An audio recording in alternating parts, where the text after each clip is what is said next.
त्रिदलं त्रिगुणाकारं त्रिनेत्रं च त्रियायुधं त्रिजन्म पापसंहारं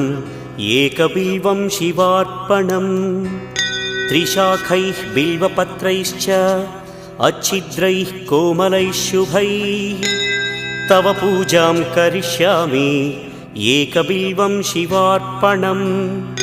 कोटिकन्या महादानं तिलपर्वतकोटयः